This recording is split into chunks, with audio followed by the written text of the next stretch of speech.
Ассалаумағалейкум, мен құрметті көрермендерім, баршаңызға қайырлы таң. Бүгінгі видео басталмастан бұрын арнама жазылып, лайк басып, қолдау білдіріп кетсеңіздер болады. Бүгін 200 мың теңгемен қандай құс бизнесін бастап, және де 30 күнде қандай табысқа жетуге болады. Бүгінгі видеода сіздерге толық ақпаратты беретін боламын.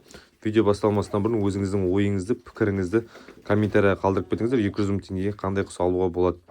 Және де видеоның соңында сіздерге ұнады, ұнаған жоқ, соны лайк арқылы және тіркеліп білдіріп кетсеңіздер болады. Бүгінгі видео 200 мың теңгеге қандай құс аламыз. Енді мен өзімнің ойым, өзімнің тәжірибем, өзімнің есебім бойынша 150 мың теңгеге, мысалы сіз максимально 50-60 тауық ала аласыз. 50-60 тауық смело аласыз. Және де 50 мың теңгеге сіз өзіңіздің шығыныңызды, бір айлық жеміңізді, суыңызды барлығын сол 50 мың теңгенің ішіне есептесеңіз болады. Енді көп айтып жатыр ғой, Райымбек, сен шығынды көп есептемейді екенсіз деп. Мен шығынның барлығын тауықтардың жемін алатын ақшасына, және де тауыққа кететін жемі бар, антибиотик бар, витаминдер, соның барлығына сол шығынды бір есептеп жіберем. Өйткені мен оны шығынды бөлек есептесем, жемін бөлек есептесем, кірістің бөлек есептейтін болсам, ол кезде уже мен ұтылып қалам.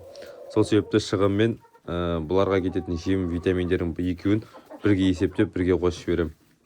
Шама келгенше шығынға ақша шығарғым келмейді. Сол себепті барлығын мен витаминіне, жеміне қосып жіберем. Жалпы енді толық сіздерге айтатын болсам, мысалы 150 мың теңгеге мен Ламан Браун немесе Лигорн тауықтарын алатын 50-60 тауық алам. Және де аржағына жетпеген 40 тауықты немесе 100 тауыққа толтырғым келсе, мен уже алып жатқан жерімдегі продавецпен документальный келісімшартқа отырам, немесе нотариус арқылы келісімшартқа отырам. Мен сізге қазіргі таңда 50-60 тауықтың ақшасын төлеймін, 150 мың теңге. Қалған ақшаны 30 күннің ішінде сізге қайтарам деген сияқты келісімшарт жасасам. Келісімшарт неге керек? Мысалы сіз 50-60 тауықпен кірген табысыңызға сіз мысалы 100 тауықпен кірсеңіз, ол кезде сізде табыс көзі больше болады. Продавецтің ақшасын қайтарасыз, және де өзіңізге артық ақша қалатын болады. Так, келісімшарт жасастық продавецпен 30 күннің ішінде 200 мың теңгеге 100 тауық алдық, 2 мың теңгеден есептесек. Енді бізде 50 мың теңге продавецке қайтару керек, және де 50 мың теңгеге жем алу керек. Сол туралы сіздерге айтып кетейін. Менің қолымда бар жоғы 200 мың теңге. 150 мыңға 100 тауық алдым, плюс 50 мың теңгені қосып 30 күнде қайтарам. Плюс 50 мың теңгеге мен тауықтардың жұмыртқа туатын жемін алдым, антибиотиктерін алдым. Мынағыдай құрт сүретіні бар тауықтардың, және де витаминдері бар, ауырып қалмауының алдын алу, және де жұмыртқа туғызатын жемдері бар. Соның барлығын мен 50 мың теңгеге шықты, және де ішіне суының да ақшасы кіреді. Суға әрі кетсе бір айға 1000 теңге, 2000 теңге шығады ғой максимально. Одан енді көп шығып қойды деп оны ойдамын. Так, Ламан Браун тауығын алдық. Бір Ламан Браун тауығы күніне бір жұмыртқа береді. 100 тауықтан максимально сіз 80-90 жұмыртқа аласыз. Туған жоқ дегеннің өзінде 80 жұмыртқа аласыз. 80 жұмыртқаны сіз максимально 50 теңгеден сатсаңыз да болады, немесе 70 теңгеден сатсаңыз да болады.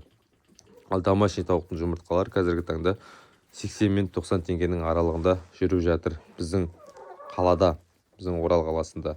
Сіздің қалаңызда қаншаға жүріп жатқанын комментарияға жазып кетсеңіз болады. Мысалы, енді есептейік.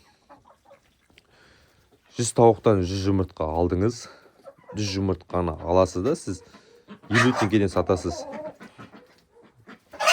100 жұмыртқаңыз 50 теңгеден сатқанда 5000 теңге болады да. Күніне есептейсіз. 10 күнде 5000 теңгеңіз 50 мың теңге болады. 30 күнде енді есептеңіз, 150 мың ақша сіздің қалтаңызда болады уже. 150 мың ақша сіздің қалтаңызда болады. 150 мың теңгесін сіз манағы келісімшарт жасаған продавецке бересіз.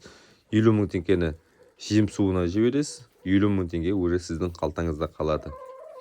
50 мың теңгені уже сіз продавецпен келіскеннен кейін, сіз продавецке барып, тағы да 50 мың теңге ақшаны төлеп, тағы да 50 мың теңгеге келісімшарт жасасып, тағы өзіңізге керекті 50 тауықты алсаңыз болады. Уже сізде максимально 150 тауық болады. 150 тауықтан и дальше больше есептеп беріңіз. Сөйтіп сіз өзіңізге керекті бір жағынан тауығыңызды жинайсыз, бір жағынан өзіңіздің қалтаңызда қалатын ақшаңыз да қалады. Солай бастапқы 3 ай сіз тауық жинап бастайсыз, және де қандай тәжірибе жинайсыз. И өзі ар жағында сіз 3 айдан кейін табыстың көзі өз қалтаңызға түсіп бастайды. Солай ақшаны үнемдеп те жасайсыз, және де өзіңізге қалатын ақша да болады қалтаңызда.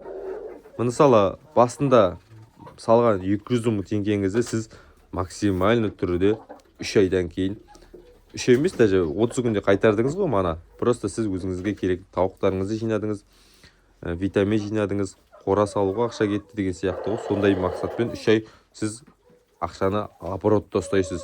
Тауықтан түскен, жұмыртқадан түскен ақшаны сіз оборотта ұстап 3 айдан кейін өзіңіздің қалтаңызға түсетіндей жағдай жасайсыз. Енді видеоны толық айттым деген ойдамын. Енді мен жұмыртқа бағытындағы айтып жатырмын.